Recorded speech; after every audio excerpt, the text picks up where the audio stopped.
Hey guys, Ron here. Hope everyone's doing well. Another discussion video, another night among the boats, and maybe we'll see some sea lions and or some harbor seals, that is, and see what we see. Tonight the subject is, I've been thinking about John Lennon a lot, and I'm a big Beatles fan. And I've read the books on the band, I've read the books on Lennon, and I've read McCartney books and books on the band itself. And in thinking about Lennon, well, there's two things I can do. Actually, there's two videos I might do. But the one I want to do tonight is the subject of John Lennon's killer, Mark Chapman, and why Mark Chapman killed him. It's a subject that a lot of people say, and rightfully so, and I can understand, who cares why he did it? The guy's crazy. He killed my hero. But I've always, as far as true crime, as far as any subject, history, true crime, social commentary. So, I guess history and true crime are the best examples. I always want to know what makes people tick, what got into the minds of whoever it is, whether they're, and whatever they did, whether it's Attila the Hun or whether it's Mark Chapman or whether it's, whoever it is, or someone who creates great art like Paul McCartney, like John Lennon did. So I want to talk a little bit about Mark Chapman and relay to you, as I paraphrase some of his own words. And some words, I mainly go there. There's an excellent book that I read on him probably 50 times. And the author of the book did a lot of interviews with Chapman himself. And then he did obviously a lot of research with Chapman's associates. And yes, Chapman had associates. Everybody has had friends and lovers and alike. And some people just don't know when somebody's going to snap. And certainly no one knew it about Chapman. So, without further ado, let's talk about it. And then I think I'll save my John Lennon one for another video, for another one specifically, because John Lennon, his last couple of years were kind of strange too. They were just strange things happening to him. In fact, apparently John Lennon had a fascination with death, even perhaps his own death, maybe even premonitions. And he was sort of into mystical and spiritual things as well, and certainly Yoko was. I mean, there are a lot we can say about Lennon's last year or couple of years. I mean, rumor has it that the marriage was on the rocks and Yoko was going to divorce him. Like I said, he had this apparent fascination with death, even going as far as to say that his personal assistant, a guy named Fred Seaman, was it Fred? I think it was. Fred had an uncle who had been shot, and apparently Lennon was just obsessed with talking to this guy about how did it feel to be shot, what's it like, did you feel the bullet right away, things like that. That just an odd number of things. And if you look at the photos of John Lennon, particularly in his last year, he was real thin. I mean, he looked sick. Now, was it this so-called macrobiotic diet that Yoko had put him on? Was he using heroin again? Was he sick? Was he ill with some undiagnosed illness? We don't know, but it was just kind of a strange time. He had pretty much given up his political activism, but like I say, there were some other weird things happening, and there was a diary that he kept that I believe Elliot Mintz got a hold of, and I don't think he's ever disclosed the contents, other than to say that Lennon had a lot of hostility and anger towards a lot of people, and he loved people too. But he said he was a very emotional and very sensitive individual, as we know. Anyway, so let's go back to Mark Chapman. And a lot of people, there's a lot of misconceptions. People think Mark Chapman was a so-called deranged fan. He idolized Lennon. He just wanted to be somebody. He wanted to be famous. Well, there was a lot more to it than that. In fact, Mark Chapman says that when he pulled the trigger and he killed John Lennon, the murderer says that something was released in him. All this rage was built up, and it was released in him. Now, also, about a year after the murder, Chapman had a total psychotic break, even worse than the one he had had before he killed Lennon. So his schizophrenia, which nobody knew about really, came out in full force in Rikers Island the year after he killed John Lennon. So there's mental illness going on with Mark Chapman, but it was hidden. It's a very interesting case. I mean, the broad strokes are Mark Chapman was born in Georgia, and I wish I could remember everything, including his youth. I don't remember everything other than to say that there's a very dysfunctional relationship with the parents. The fact that the mother used to call young Mark into the bedroom to protect her against the father. I don't recall whether the father actually beat the mother or whether he was just verbally abusive and threatening to beat her, but it was a strange relationship that she, like I said, used Mark or wanted Mark to protect her, sleep in the bed with her, protect her. But it doesn't mean that it was an unbelievably close relationship, because years later, when Mark was getting to be an adult, and he was only 24, believe it or not, when he shot Lennon, years later, the mother would say, criticize Mark, saying, you just don't wear well with people, sort of a Southern expression, saying, people don't dig you. You don't do well with people. And Mark Chapman probably has antisocial personality as well as the other problems. Anyway, so Mark Chapman went through a period of being emotionally lost. I think his schizophrenia probably began to manifest in high school, in his youth, but he wasn't aware of it. He went on a drug bender for a while, not a bender, but he got involved with drugs for a while. Then he became a born-again Christian for a while. If he did have relations with women, they turned out disappointing, and he was guilty. I know that his high school, I believe it was his high school girlfriend, or a high school girlfriend around that age, broke up with him, and I think that was the first major loss he had romance-wise.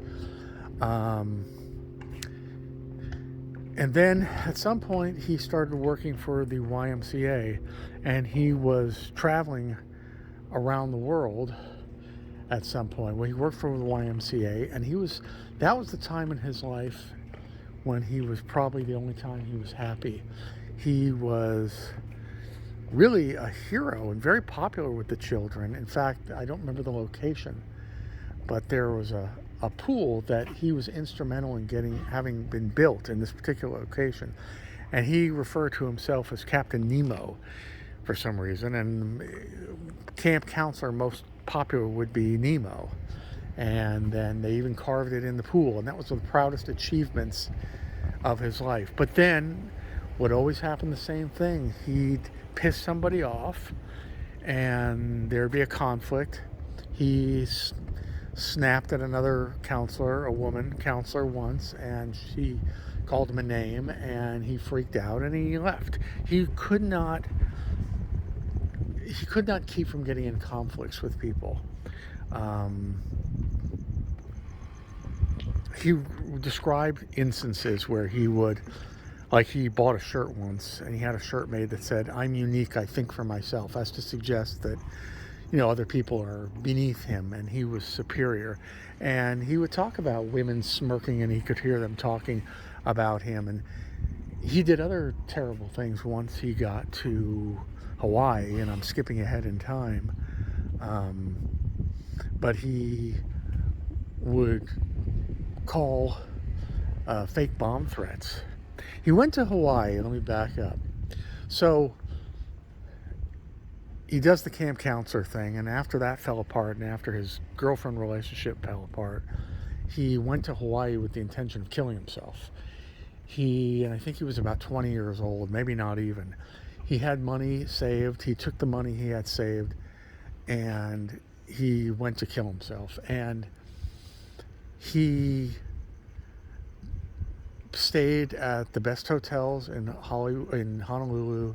He wined and dined himself. He went through his money, and they figured, okay, this is it. And he sat in a rental car, and he attached a hose, and he sat near a beach, and he leaned back and tried to kill himself. Well, he fell asleep.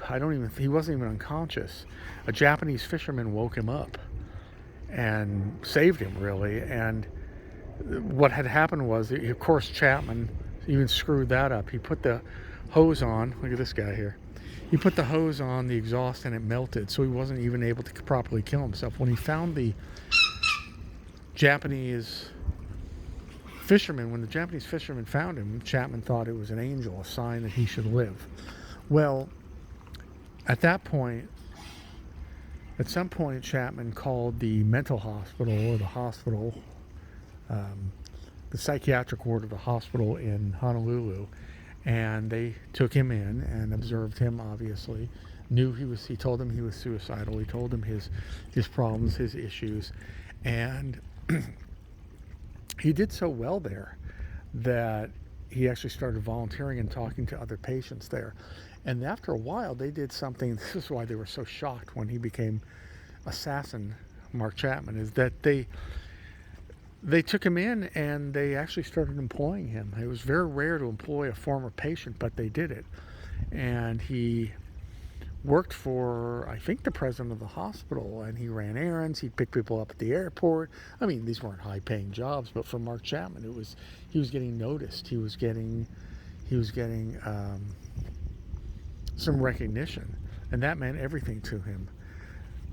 So he was doing all kinds of jobs, and around the hospital he was fixing things. He was being paged all the time in the hospital, and he felt needed and wanted. And then eventually he met, he actually he fell for his travel agent, Gloria Abe, a Japanese woman. And he started sending her roses and flirting with her big time. And then she had booked a trip around the world for him, which he took. And when he came back, it was clear that they cared for each other and wanted to be in a relationship. So Mark and Gloria eventually got married and settled into an apartment in Honolulu. And once he got married, he felt that, and these are his words, he felt that once he was married, he had to have a more responsible job. So he quit the job where he was sort of basically a janitor on call, which he actually enjoyed very much, to working in a print factory, a print shop within the hospital. And he said that's when things started turning. And that's when he said he was in all day, this print shop, away from people, isolated. His depression was growing, his fears, his paranoia, because he was locked alone, or alone all day in that print, hearing the machine ba-dum, ba-dum, ba-dum, ba-dum, ba-dum, all day long. He said he was eating sweets and cookies and going through and getting fat, eating nothing but junk, sugar. The smell of the chemicals was driving him crazy. I mean, it was like torture for him, basically. But he felt that he had to do it. And he had been so close, I believe the hospital's name is Castle Memorial. He had been so close to the head of the hospital and one of the nurses that the head of the hospital would have him over for dinner with Mark and Chapman knew that this guy's wife and children, and this nurse would have him over, and they'd cook steaks for each other and go to movies. The nurse was in her 40s, so quite a bit older, and she thought Chapman had a crush on her, and it didn't develop into anything romantic, but she said they were very close, and they found Chapman to be intelligent and witty, but moody and temperamental, and could be very hurt at times. What they said was later, and remember, this is a psychiatric nurse and a physician who's the head of the hospital, they said, we never sensed one bit of his schizophrenia. Never sensed it.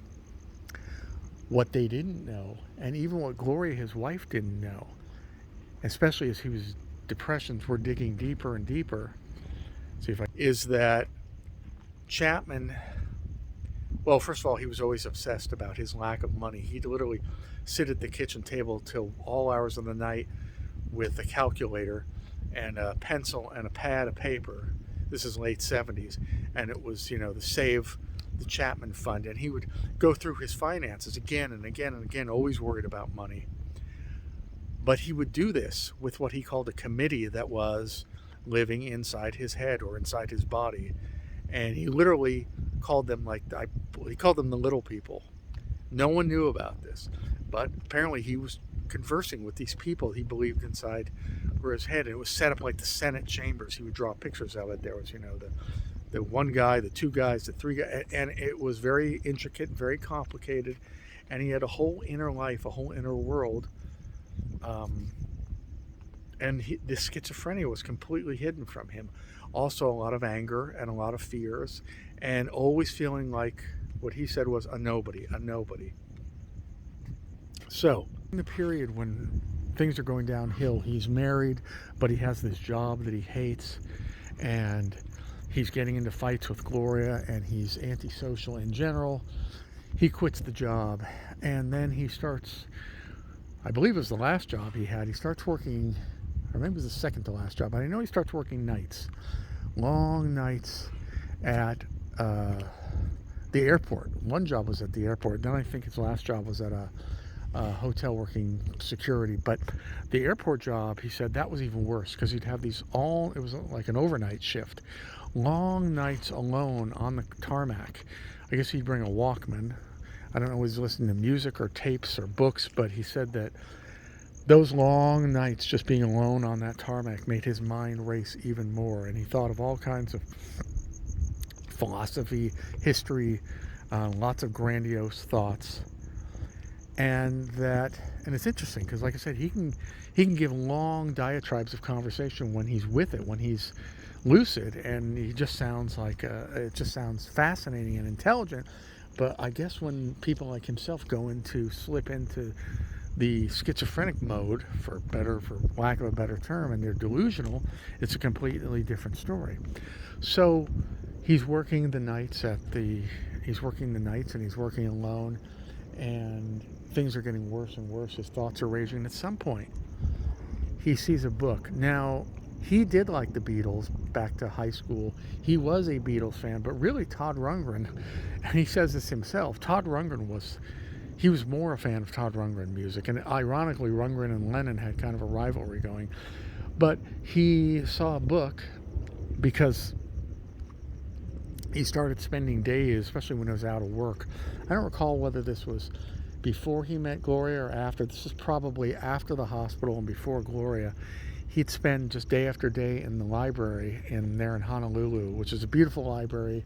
Apparently there's a tree inside the library, and he would find books and just sit and read all day. And one of the books was, I think, a book I actually had by a guy named Anthony Foster called John Lennon One Day at a Time. I think it came out in 75 or 76, and there was a picture of Lennon with the New York skyline. And according to Chapman, he said he was astounded when he read the book that, number one, he thought Chapman would be living in New York, but he was surprised to find, in England, but he was surprised to find out that John had moved to New York in the 70s and was living in America now.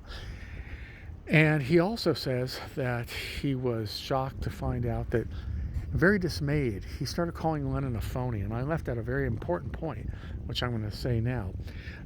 Mark Chapman, just like John Hinckley, but Mark Chapman was obsessed with a book called The Catcher in the Rye. Now, The Catcher in the Rye by J.D. Salinger is a very controversial book. I think they had it pulled from high schools, although it was in my high school. And I don't remember, there's going to be those of you who know a lot more about Catcher in the Rye than I do, but basically, Chapman came to believe himself to be the lead character in Catcher in the Rye, and he was the one who would save the children. He'd be the catcher in the rye. And I'm paraphrasing here, and I haven't read the book in a long time, but apparently phonies is a big phrase, and Holden Caulfield, being the protagonist of Catcher in the Rye, does a lot of the things that Mark Chapman decided to emulate. I believe Holden Caulfield goes to New York. I believe Holden Caulfield meets up with a prostitute, which Mark Chapman did actually in Thailand on his around the world jaunt. And he was drunk and he gave in, and It was something he felt strange about, maybe to this day, I don't know. But he started emulating the character of Holden Caulfield from Catcher in the Rye and obsessing about it. In fact, he gave Gloria eventually a copy of Catcher in the Rye, and he wrote to Holden Caulfield from Holden Caulfield. He had her read the Bible. He had Gloria, and Gloria was madly in love with Mark. She was already Christian, but he had her read the Bible. Even more than she already knew it, he had her read Catcher in the Rye. He would always talk about Holden Caulfield and Catcher in the Rye. And like I said, in Hawaii, conversely, he was doing these things like calling in fake bomb threats and calling numbers to a payphone. I mean, this is really sick stuff. Calling a number to a payphone below his apartment. And then when somebody would answer it saying, you know, I'm watching you, we're going to kill you. I mean, really, really sick stuff that was building in him and building in him. And when he read the book, his rage needed to focus somewhere. This is all according to him. All this rage he had at being a nobody, at not succeeding at anything, being unhappy all the time, gaining weight and getting fat. Not particularly happy with Gloria, which was amazing because she was everything. I mean, she like worshipped him, strangely enough. His rage began to focus on John Lennon because he thought John Lennon was the phony that is talked about in Catcher in the Rye. That John Lennon talked about peace and love and giving to children, yet he was just, in his mind, Lennon was another musician millionaire. So he had this rage against John Lennon, and he started finally talking about it in small doses. Imagine John Lennon dead. This takes on Imagine, so on and so forth. So when he left the hospital job, that was probably the worst thing that ever happened to him. And then it was a downward slide for the last year. And then he merged his obsession with Catcher in the Rye with his obsession with this book about Lennon, finding out about Lennon. And he finally did take a trip to New York. He took a trip to New York, I believe, in October of 1980. And at that time, he was unable to meet up with John Lennon. And in fact, he thought about killing himself again when he was there. And he tried to retrace the steps that Holden Caulfield does in the book. Just a lot of bizarre stuff. He thought about killing somebody in the YMCA because the guy was a homosexual and was with another, cavorting, he thought, with another guy there in the YMCA. So all this rage was going on with him, but he didn't act it out. And at some point he goes and sees the movie Ordinary People, and for some reason he has this great catharsis during the film, and he calls Gloria and he says, I've changed. I saw this wonderful movie, and I don't know what's happened to me, but I'm coming home. And come home. Now, all this time, Gloria never knew, according to her, the storm that was brewing inside him. Chapman was about to pop. When he gets back to Hawaii, there was problems with the mother, too, because at some point the mother, Chapman's mother, had finally divorced the father and started going out with and came out to Hawaii and started living in Hawaii near Gloria and Mark. And he didn't want her around, and suddenly she's dating much younger guys, and Chapman feels that she's acting like promiscuous with these younger guys, and she says, hey, I'm in my 40s and I have freedom now. So that's going on in his mind about this thing about the mother being around. In fact, when Mark decides to go for the second and final time to New York, even the mother, in December of 1980, even the mother says to Mark, I hope you're not going to do anything weird out there. And of course he says, no.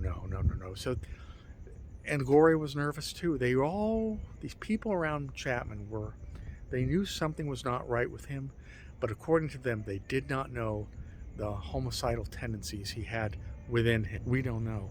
So he goes to New York again. And before this, he finally started having these outbursts. If you ask me, Gloria should have known. He starts sitting up all night long because he doesn't have a job anymore. He quit the job. In fact, when he quit the security job for the last time, he signed out as John Lennon, not Mark Chapman. So before he goes, he starts playing Beatle records all night long, honey. He's naked in the living room, and he's cursing, he's summoning Satan. This is according to him and according to Gloria, but mostly his interviews with him. And he's this is when I think the first major psychotic break happens. And can you picture Mark Chapman naked at 4 a.m. spinning records in his living room? And then later he'd break them. He would break things out of rage and frustration. He said it was the only thing he could control would be to break things. If his wife would buy him something beautiful, he'd break it.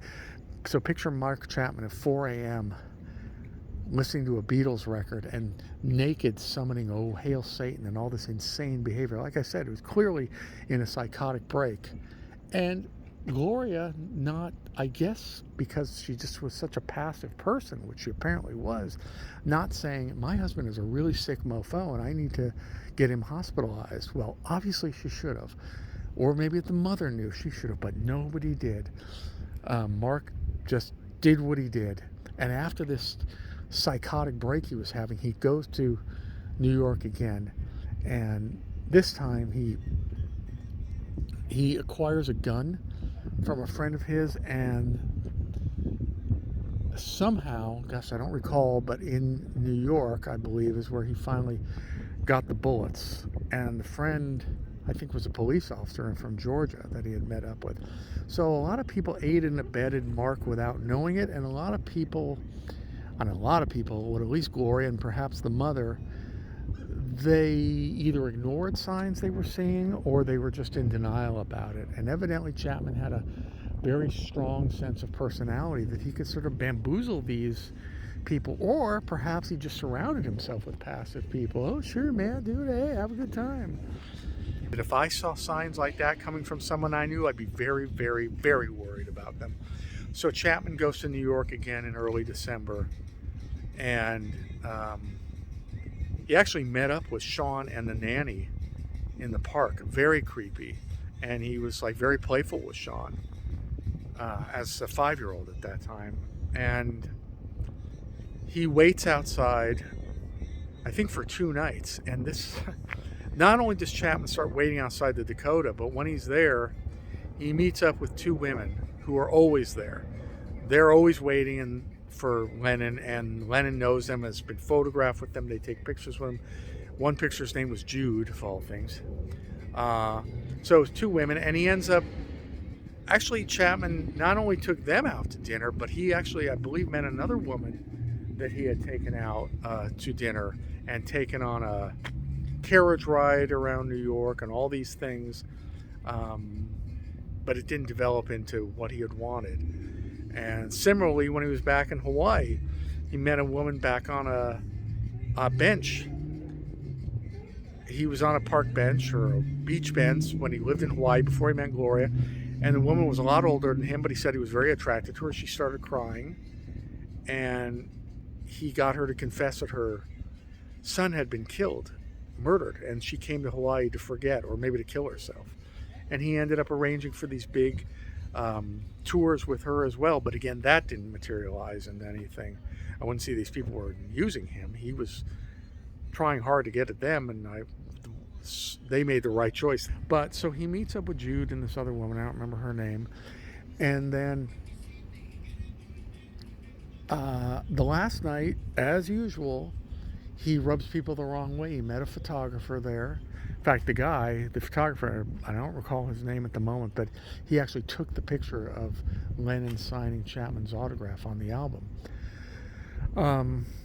He meets the photographer, and the photographer starts asking questions. How are you? How long have you been in New York? Where are you from? How are you from Georgia? Why are you here? Why were you in Hawaii? Why do you live in Hawaii? And Chapman, of course, got nervous, got paranoid, and he snapped defensively at the photographer, and the photographer thought he was a creep and didn't want anything to do with him after that. So there was an uneasy truce between Jude and her friend and the photographer and Chapman. They were all always waiting for Lennon and Ono to come out. So the final day, I think he waited all day. In fact, Mark Chapman even ingratiated himself with one of the doormen, Jose, at the Dakota. He could be really good at ingratiating himself with people, strangely enough. But when people are psychopaths, many times they are strangely charming sometimes. So on that very last day, um, he's waiting, and it's very cold out. They're waiting there all day. He's bundled up in this huge jacket and like gloves and like a Russian type hat. He must have been some sight, I'll tell you. And he's chunky, he's overweight, and he's these big thick glasses. And John comes out with Yoko in the afternoon to go to the record plant. I believe he was doing interviews that day, or he was going to the studio. I can't recall, but I think he was doing interviews. And he came out, and not only did he meet Chapman face to face, like I said, the photographer took a picture of it, but Lennon was so gracious to him. After he signed the autograph, he signed the Double Fantasy album for Chapman. Lennon stopped and he looked up at him and he said, "Is that it? Is there anything else?" Like almost like overly solicitous. It was very strange, is all I can say. And as we know, Chapman waited and waited, and when Lennon and Ono stepped back out of the limousine that night without any protection, without any bodyguards, Chapman shot him in the back through Lennon's leather jacket. And Lennon stumbled up to the sort of the doorman's office / security office, and he said to Yoko, "I'm shot." And Yoko went off running and crouching and hiding. No judgment there, but I'm just saying she was not with him. She was running in another direction. And Lennon said, "I'm shot, I'm shot." And can you imagine what John must have been feeling? Here he was talking about death a lot apparently in his last year. He'd become obsessed with death. And he's asking Fred Seaman's uncle about what is it like to be shot? What does it feel like? Did you know? What does it feel when a bullet goes in you? This is according to Seaman. Can you imagine what Lennon must have been thinking, if at all? And here he is shot himself and saying, "I'm shot, I'm shot." And then the doorman came down and kicked the gun away, and from Chapman, and Chapman was shocked. And what does Chapman do? First thing he does is take out a copy of Catcher in the Rye, because he always carried one with him, and he just starts gently standing there reading Catcher in the Rye, waiting for the police to arrive. Well, the police came, didn't have to subdue him because he said, "Don't hurt me, don't hurt me." He was very passive. The emergency guys got to Lennon. They said, "Do you know who you are?" He said, "Yes." I don't know if he could even speak at that time, because I think Lennon's vocal cords might have been shattered by bullets. I'm not sure. It's just too horrible to even think about. But I think he died en route to the hospital, or he might have died at the hospital. I really don't know for sure. But they took they took Chapman into Rikers Island. They made a call to Gloria. They let Gloria speak to him. They even have transcripts of the phone call to Gloria, and how she says neighbors are calling her, press is calling her, the mother's calling her, and he's telling her don't talk to anybody. And they were over the detective. I've heard the actual recording. The detectives are so overly solicitous with Gloria. "Don't worry, we're going to protect him. I'm standing by him. I'm not going to let anything happen to him." And Chapman got his fame. But he wasn't a diehard Lennon fan. It was his schizophrenia, his rage at the world that had to be expelled somehow. And according to that, it was, but I don't think it lasted very long with him. It was his obsession with Catcher in the Rye. It was his self-loathing. And then it was his obsession, his rage focused on Lennon as his target. After reading that book, John Lennon One Day at a Time, which came out in '75, it was all just this perfect storm of things that happened with a very, very sick individual. And it's just a terrible thing. It was a terrible thing, and it was a horrible thing. It was one of the worst things that ever happened to America, in America, to... John Lennon had also just put out this, the album, the Double Fantasy album. And, it was kind of mixed reviews when it came out. It wasn't doing all that well. Of course, after the assassination, it shot up. It was a huge, huge hit. And ironically, he couldn't even benefit. I mean, Yoko and Sean could benefit. But apparently Lennon was just starting to work on a little bit more with the relationship with his son Julian, who was back in England, who John was never a good father to. He had just, like I said, after a 5-year absence, revived his career, and I think the album would have done okay, and maybe would have done better albums after that. Like I say, it was not panned, but it was not. It was very mixed reviews at best until after his death, and then I think the Beatles might have played together again. He was definitely kind of an on and off relationship with McCartney.